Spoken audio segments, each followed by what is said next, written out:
Channel max petals. ഇന്ന് നമ്മൾ നോക്കാൻ പോകുന്നത് 15ാമത്തെ പേജിലെ എക്സസൈസ് ആണ്. കഴിഞ്ഞ ക്ലാസ്സിൽ നമ്മൾ പറഞ്ഞിരുന്നു നമുക്ക് ബീജഗണിത രൂപം അല്ലെങ്കിൽ ഓൾജിബ്രിക് എക്സ്പ്രഷൻ കാണാൻ ഒരു ജനറൽ ഫോർമുലയുണ്ട് എന്നുള്ളത് അല്ലേ. കുറെ എക്സാമ്പിൾസ് നമ്മൾ ചെയ്തിരുന്നു. നമുക്ക് ആക്ടിവിറ്റിയിലേക്ക് കടക്കാം. ആദ്യത്തെ ചോദ്യം ഇതാണ്: ചുവടെ പറയുന്ന സംഖ്യാശ്രേണികൾ ഓരോന്നിന്റെയും ബീജഗണിത രൂപം എഴുതുക. എന്താണ്? Write the algebraic expression for each of the sequence below. Clear? ആദ്യത്തെ ചോദ്യം എന്താണ്? ഒറ്റ സംഖ്യകളുടെ ശ്രേണി. ഓഡ് നമ്പേഴ്സിന്റെ സീക്വൻസ് ആണ് എഴുതാൻ പറഞ്ഞിരിക്കുന്നത്. അതിന്റെ എക്സ്പ്രഷനും വേണം, ഓൾജിബ്രിക് എക്സ്പ്രഷനും വേണം. അപ്പോൾ ഇവിടെ എന്താണ്? Sequence of odd numbers. ഏതാണ് ഓഡ് നമ്പേഴ്സ്? നമുക്കറിയാം അല്ലെ.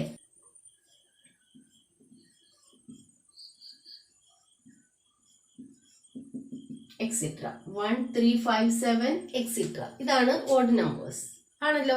ഇനി ഇതില് നമ്മൾ എന്താണ് കഴിഞ്ഞ ക്ലാസ്സിൽ പറഞ്ഞിട്ടുണ്ടായിരുന്നത്? ഓർമ്മയുണ്ടോ നിങ്ങൾക്ക്? ഫസ്റ്റ് ടേമും കോമൺ ഡിഫറൻസും അറിയാമെങ്കിൽ അതിന്റെ ബീജഗണിത രൂപം എളുപ്പത്തിൽ കണ്ടുപിടിക്കാമെന്ന് പറഞ്ഞിരുന്നു അല്ലെ. അതിന് നമ്മളൊരു ജനറൽ ഫോർമുലയും നോക്കിയിരുന്നു. ഏതായിരുന്നു formula? xn equal to x1 plus n minus 1 into D ആണല്ലോ. ഇതിൽ നമുക്ക് x1ഉം അറിയാം, കോമൺ ഡിഫറൻസും അറിയാം. x1 എത്രയാണ്? 1. x1 equal to 1. Common difference എത്രയാ? 2 പദങ്ങൾ തമ്മിലുള്ള വ്യത്യാസം 2 ആണ് വരുന്നത്. ഇനി ഇത് നമുക്ക് ഈ ഇക്വേഷനിൽ അപ്ലൈ ചെയ്തു കൊടുക്കാം. xn ഈക്വൽ ടു x1 എത്രയാ? 1 ആണ് അല്ലേ. 1 plus n minus 1 into D 2. 1 plus 2n minus 2 ആണ്. ഇവിടെ നമുക്ക് എന്താണ് വരുന്നത്? പ്ലസ് 1ഉം മൈനസ് 2ഉം ആണ്. അപ്പൊ നമുക്ക് മൈനസ് 1 ആണ് ആൻസർ വരിക. xn equal to 2n minus 1. അപ്പോൾ ഓൾജിബ്രിക് എക്സ്പ്രഷൻ കിട്ടിയല്ലോ. എന്താണ്? xn equal to 2n minus 1.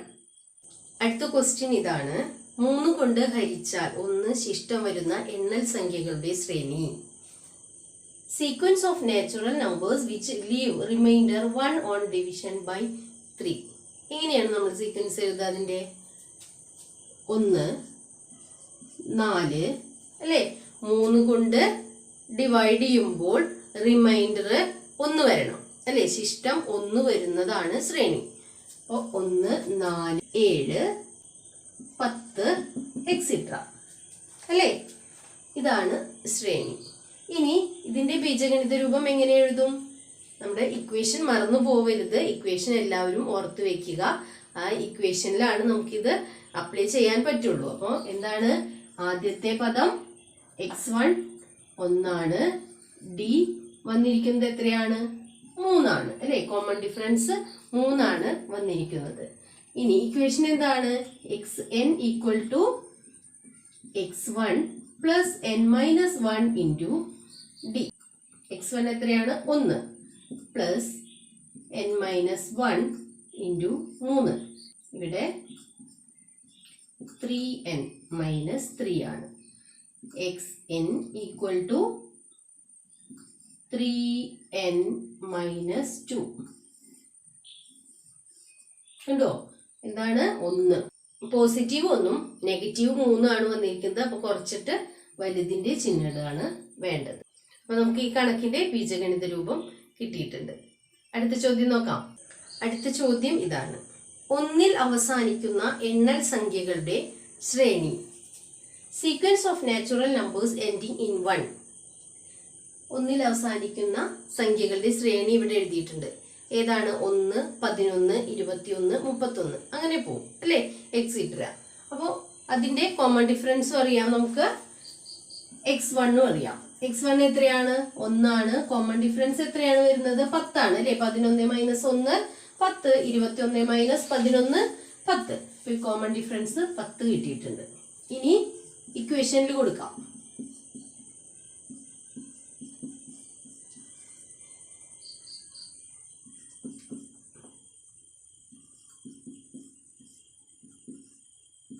1 plus 10n minus 10 ആണ്. എങ്ങനെ വരും? എക്സ് n ഈക്വൽ ടു 10ന്ന് 1 കുറയ്ക്കണം വേണ്ടേ? 10n മൈനസ് 9 ആണ്. ക്ലിയർ? അടുത്ത ബീജഗണിത രൂപം കിട്ടി. നന്നായി മനസ്സിലാവുന്നുണ്ടല്ലോ? എളുപ്പമല്ലേ കണക്ക് ചെയ്യാനായിട്ട്? നമുക്ക് അടുത്തത് നോക്കാം. അടുത്ത ചോദ്യം ഇതാണ്. 1ലോ 6ലോ അവസാനിക്കുന്ന എണ്ണൽ സംഖ്യകളുടെ ശ്രേണി. ഇതാണ് the sequence of natural numbers ending in 1 or 6. Clear ആയല്ലോ? ശ്രേണി ഇവിടെ എഴുതിയിട്ടുണ്ട്. 1, 6, 11, 16, 21. ശ്രേണികളൊക്കെ നമ്മൾ മുൻപത്തെ ക്ലാസ്സുകളിലൊക്കെ പറഞ്ഞിട്ടുണ്ട്. അതാണ് കുറച്ച് സ്പീഡിൽ പറഞ്ഞു പോകുന്നത്. നമുക്ക് ഇതിന്റെ ബീജഗണിത രൂപം എഴുതാം. x1 1 കോമൺ ഡിഫറൻസ് എത്രയാണ് വരുന്നത്? രണ്ട് സംഖ്യകൾ തമ്മിലുള്ള വ്യത്യാസം 5 ആണ് അല്ലേ? ഇനി ഇക്വേഷൻ എഴുതാം.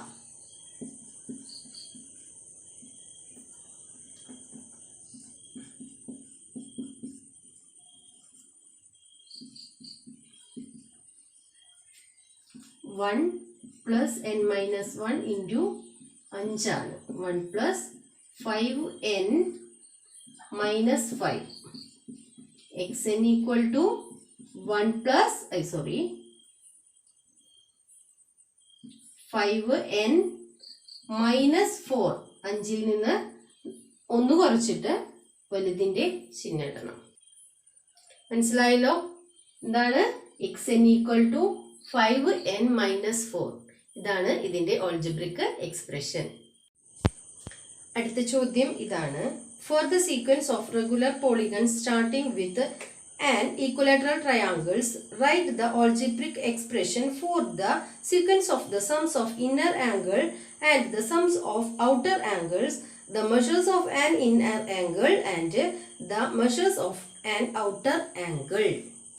സമഭുജ ത്രികോണം, സമചതുരം, സമപഞ്ചഭുജം എന്നിങ്ങനെ തുടങ്ങുന്ന ജാമിതീയ രൂപങ്ങളുടെ അകക്കോണുകളുടെ തുക, പുറം കോണുകളുടെ തുക, ഒരു അകക്കോണിന്റെ അളവ്, ഒരു പുറം കോണിന്റെ അളവ് എന്നീ ശ്രേണികളുടെ ബീജഗണിത രൂപം എഴുതുക.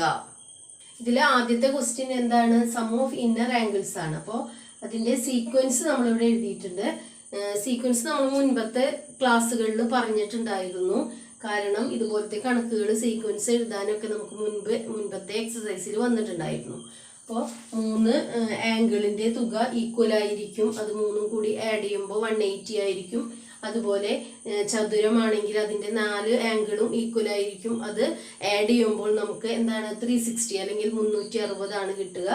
ഇത് ഒരു ആംഗിളിന് 5 ആംഗിളിനും ഈക്വൽ ആയിരിക്കും. അതെല്ലാം കൂടി നമുക്ക് ആഡ് ചെയ്യുമ്പോൾ 540 ആണ് കിട്ടുക. ഇതെല്ലാം നമ്മൾ മുൻപ് പറഞ്ഞിട്ടുള്ളതാണ്. അപ്പോൾ സീക്വൻസ് എഴുതാൻ നിങ്ങൾക്ക് ബുദ്ധിമുട്ടില്ല. ഇതിന്റെ ഓൾജിബ്രിക് എക്സ്പ്രഷൻ ആണ് നമുക്കിന്ന് കാണേണ്ടത്. അതിന് നമുക്ക് എന്തൊക്കെ വേണം? ആദ്യത്തെ പദവും കോമൺ ഡിഫറൻസും വേണം. ഇതിൽ നമുക്ക് ആദ്യത്തെ പദം എത്രയാണ് വന്നിരിക്കുന്നത്? ഫസ്റ്റ് ടേം വന്നിരിക്കുന്നത് 180 ആണ്. അപ്പോൾ x1 എന്നുള്ളത് 180 ആണ്. കോമൺ ഡിഫറൻസ് എന്നുള്ളത് എത്രയാണ് വരുന്നത്? 180 തന്നെയാണ്. 180 ആണ്. ഇനി എക്സ്പ്രഷൻ എഴുതുമ്പോൾ എന്താണ്? നമ്മുടെ ജനറൽ ഫോർമുല എടുക്കുക, അതിന് അപ്ലൈ ചെയ്ത് കൊടുക്കുക. ഒരു ബുദ്ധിമുട്ടും ഇല്ല. ആ ഫോർമുല മാത്രം നിങ്ങൾ ഓർത്തു വെച്ചാൽ മതി. ഏതാണ്? xn equal to x1 plus n minus 1 into D. എങ്ങനെ കൊടുക്കും? 180 plus n minus 1 into 180.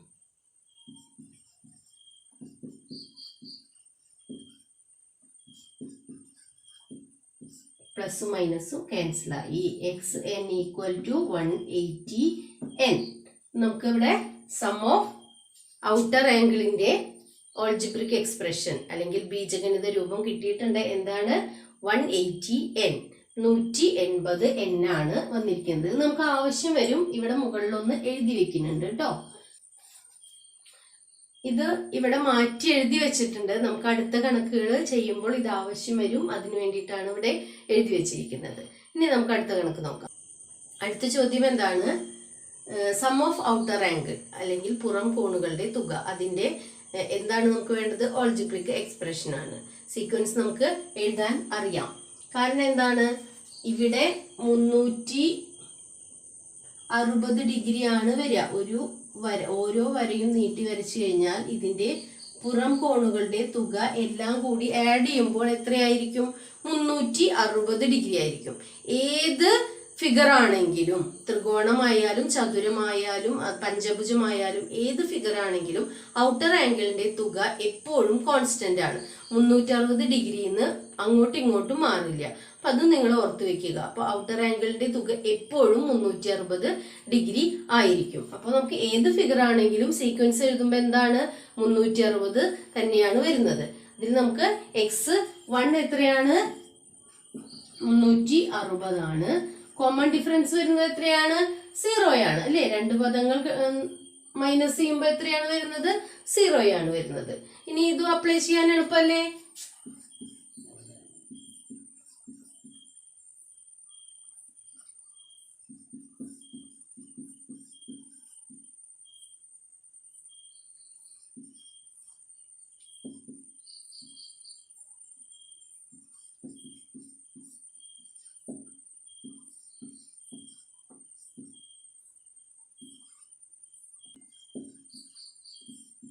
xn equal to 360 ആണ് വരുന്നത്. അപ്പോ എന്താണ്? സം ഓഫ്, അതും മാറ്റി എഴുതുന്നുണ്ട്, ഔട്ടർ ആംഗിളിന്റെ ഓൾജിബ്രിക് എക്സ്പ്രഷൻ ആണ് നമ്മൾ ഇവിടെ എഴുതി വെക്കുന്നത്. എത്രയാണ്? 360. അടുത്ത ക്വസ്റ്റ്യൻ എന്താണ്? ഒരു അകക്കോണിന്റെ അളവ്, measures of an inner angle. നമുക്ക് സീക്വൻസ് എങ്ങനെയാണ് എഴുതുക? ഇതിന്റെ എല്ലാത്തിന്റെയും സമ്മ് നമുക്കറിയാം. ആ സം ബൈ നമ്പർ ആണ് എന്ത് കിട്ടുന്നത്? ഒരു ആംഗിളിന്റെ മെഷർ നമുക്ക് കിട്ടുന്നത്, അളവ് കിട്ടുന്നത് അല്ലെ? അപ്പൊ ഇവിടെ ത്രികോണത്തിന്റെ ആണെങ്കിൽ 180 ആണ്. 180നെ എത്ര ആംഗിൾ ആണ് ഇതിനുള്ളത്? 3 ആണ് അല്ലെ? 3 കൊണ്ട് ഡിവൈഡ് ചെയ്യുമ്പോൾ കിട്ടുന്നതാണ് ഒരു ഇന്നർ ആംഗിളിന്റെ തുക എന്ന് പറയുന്നത്. അപ്പൊ ബൈ 3 ആണ്. അടുത്തത് 360/4 ആണ്. അടുത്തത് 540/5 ആണ്. ആണല്ലോ. ഇനി ഈ മുകളിലെ സീക്വൻസിന്റെ ബീജഗണിത രൂപം അല്ലെങ്കിൽ ഓൾജിബ്രിക് എക്സ്പ്രഷൻ നമുക്ക് ഇവിടെ ഉണ്ട്. ഇനി ഈ താഴെ എഴുതിയിരിക്കുന്നത് മാത്രം നമ്മൾ കണ്ടുപിടിച്ചതിന്റെ കൂടെ ചേർത്താൽ മതി. അപ്പൊ അത് എത്രയാണ്? മുകളിലുള്ളത് 180n ആണ് അല്ലേ? ഇനി ഈ സീക്വൻസിന്റെ എങ്ങനെ നമ്മൾ കണ്ടുപിടിക്കും? ഇവിടെ ഏതൊക്കെയാണ് വന്നിരിക്കുന്നത്? 3, 4, 5. ഇത് നമ്മുടെ എന്താണ്? എണ്ണൽ സംഖ്യകളാണ് അല്ലെ? നാച്ചുറൽ നമ്പേഴ്സ് ആണ്.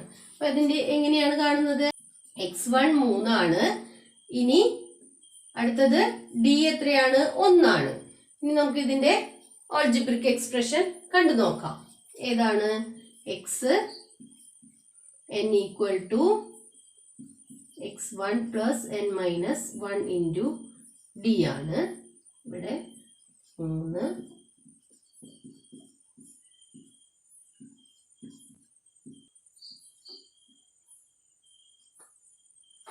മൈനസ് 1.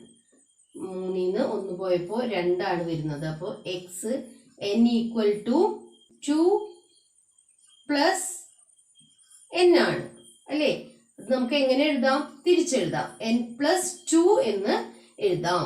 അപ്പോ ഏതാണ്? താഴെയുള്ള സംഖ്യകളുടെ അല്ലെങ്കിൽ ഡിനോമിനേറ്ററിന്റെ ഓൾജിബ്രിക് എക്സ്പ്രഷൻ കിട്ടിയിട്ടുണ്ട്. അത് നമുക്ക് അതിൽ ആഡ് ചെയ്ത് കൊടുക്കാം. n plus 2. ക്ലിയർ ആയല്ലോ?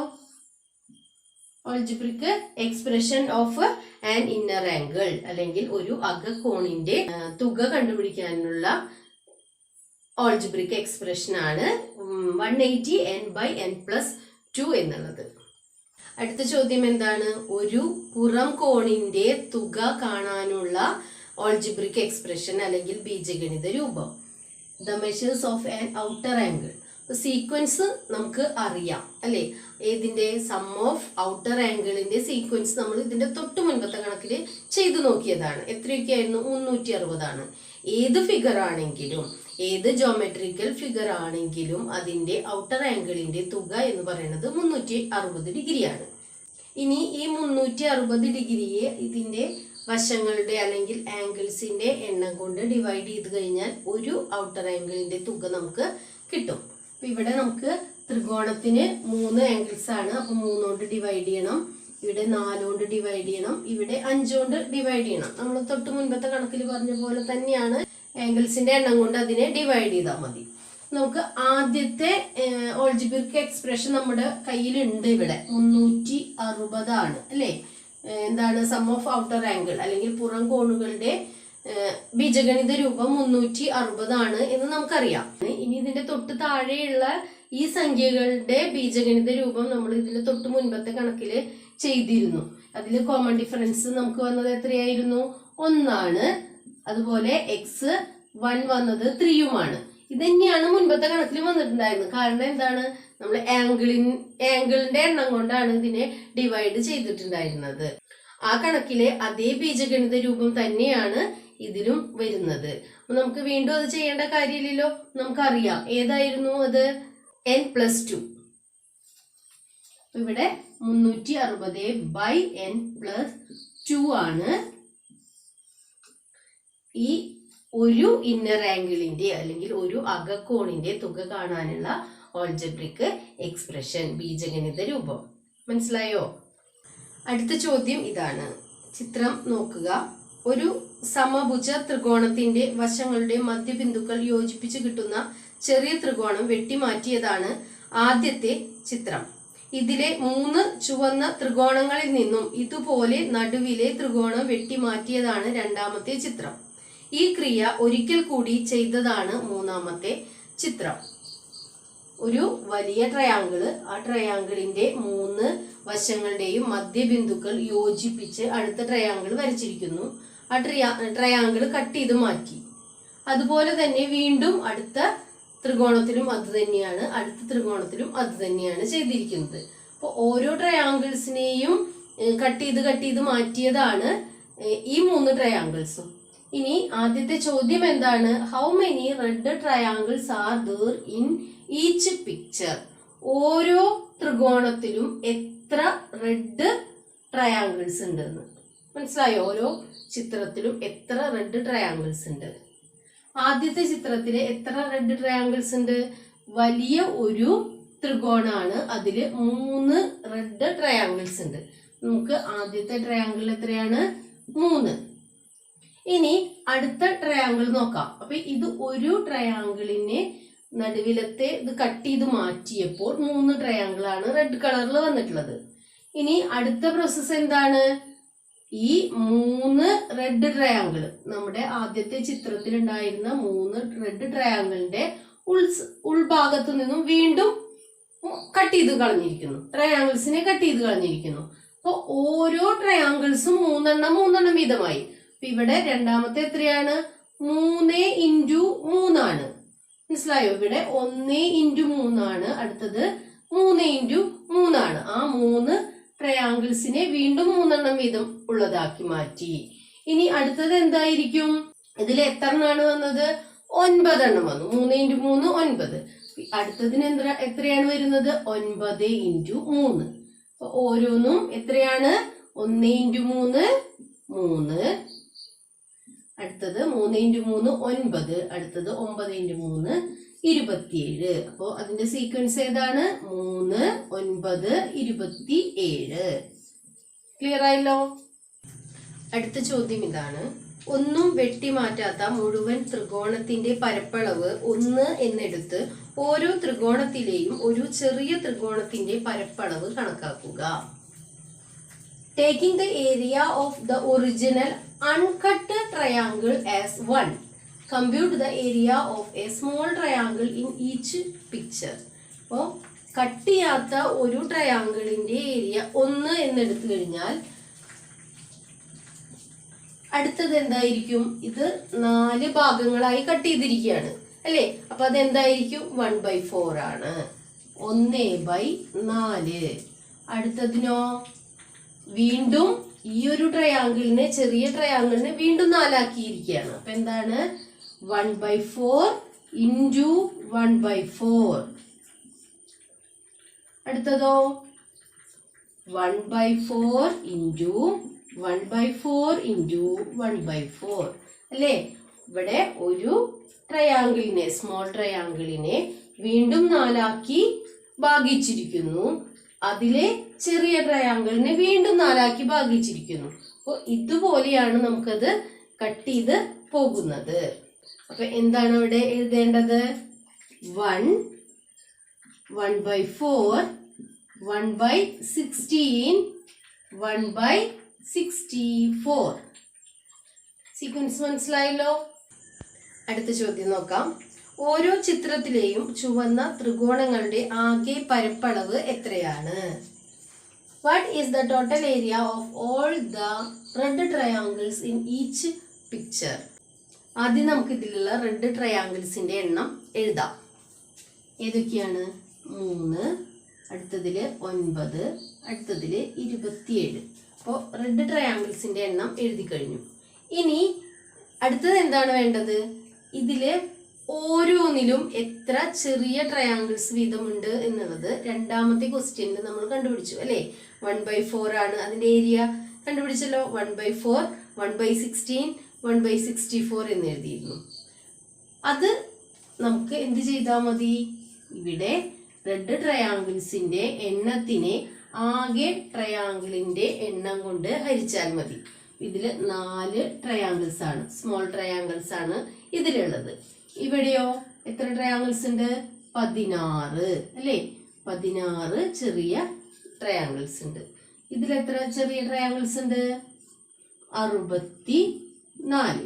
മനസ്സിലായോ? അപ്പോൾ റെഡ് ട്രയാങ്കിൾസിന്റെ എണ്ണത്തിനെ ഏറ്റവും ചെറിയ ട്രയാങ്കിൾസിന്റെ എണ്ണം കൊണ്ട് ഡിവൈഡ് ചെയ്ത് കഴിഞ്ഞാൽ നമുക്ക് അതിന്റെ ഏരിയ കിട്ടും. ഇതാണ് അതിന്റെ ശ്രേണി. ഓക്കെ, അടുത്ത ക്വസ്റ്റ്യൻ ഇതാണ്. ഇങ്ങനെ തുടർന്നാൽ കിട്ടുന്ന ഈ 3 ശ്രേണികളുടെയും ബീജഗണിത രൂപം എഴുതുക. Algebraic expression. നമ്മൾ മുൻപ് കണ്ടുപിടിച്ച 3 ക്വസ്റ്റ്യൻ ആൻസറിന്റെയും ഓൾജിബ്രിക് എക്സ്പ്രഷൻ അല്ലെങ്കിൽ ബീജഗണിത രൂപം എഴുതണം. ഒന്നാമത്തെ ക്വസ്റ്റ്യന്റെ ആൻസർ ഇതായിരുന്നു, രണ്ടാമത്തെ ക്വസ്റ്റ്യൻ ആൻസർ ഇതായിരുന്നു, മൂന്നാമത്തെ ക്വസ്റ്റ്യന്റെ ആൻസർ ഇതായിരുന്നു അല്ലേ? ഇനി ഇതിനെ നമുക്ക് എന്താണ് ഒരു ശ്രേണി രൂപത്തിൽ എഴുതുമ്പോൾ ഏത് രൂപത്തിൽ എഴുതാം? 3:1, 3:2, 3:3 എന്ന് എഴുതാം അല്ലേ? നമുക്ക് ഇവിടെ കോമൺ ആയിട്ട് വരുന്നത് xn എന്നുള്ളത് 3:n എന്ന് കൊടുക്കാം. എണ്ണൽ സംഖ്യകളുടെ ബീജഗണിത രൂപം എന്താണ്? n എന്നാണ് നമ്മൾ മുൻപ് പറഞ്ഞത് അല്ലേ? അപ്പോൾ 3:n എന്ന് എഴുതാം. ഇനി അടുത്തത് നോക്കാം. ഇതിനെ എങ്ങനെയാണ് കോമൺ ആയിട്ട് ഒരു ശ്രേണി ഉണ്ടാക്കുക? 1/4:1, 1/4:2, 1/4:3 അല്ലേ? ഇതിന്റെ ബീജഗണിത രൂപം നമുക്ക് എങ്ങനെ എഴുതാം? xn = 1/ അല്ലേ? ഇവിടെ എന്താണ് വരുന്നത്? 4:n. ഇവിടെയും എണ്ണൽ സംഖ്യകൾ തന്നെയാണ് വരുന്നത്. 4:n. ക്ലിയർ ആയല്ലോ? അടുത്തത് എങ്ങനെയാണ്? ഇതിന്റെ ഒരു സീക്വൻസ് എങ്ങനെ എഴുതാം? മുൻപ് എഴുതിയത് തന്നെ 3:1, 3:2, 3:3. ഇവിടെ 4:1, 4:2, 4:3. കണ്ടോ? ഇതിന്റെ ബീജഗണിത രൂപം എങ്ങനെ എഴുതും? നമുക്ക് ഇതിനെ ചേർത്ത് എഴുതാം അല്ലെ? 3:n/4:n. ഇവിടെ 3:n/4:n എന്നാണ് വന്നിരിക്കുന്നത്. നമുക്ക് n കോമൺ ആയി വരുന്നത് കൊണ്ട് അതിനെ പുറത്തേക്ക് എടുക്കാം. എന്നിട്ട് 3/4 എന്ന് എഴുതാം. നമുക്ക് ഇതിന്റെ ഓൾജിബ്രിക് എക്സ്പ്രഷൻ എങ്ങനെയാണ് വരുന്നത്? xn = 3/4 okay. ഇന്നത്തെ ക്ലാസ് ഇവിടെ കഴിഞ്ഞിരിക്കുകയാണ്. നമുക്ക് അടുത്ത ക്ലാസ്സിൽ വീണ്ടും കാണാം. വീഡിയോ ഇഷ്ടപ്പെടുകയാണെങ്കിൽ ലൈക്ക് ചെയ്യുക, ഷെയർ ചെയ്യുക, കമൻറ്റ് ചെയ്യുക, സബ്സ്ക്രൈബ് ചെയ്യാൻ മറക്കരുത്. അടുത്ത വീഡിയോയിൽ നമുക്ക് വീണ്ടും കാണാം.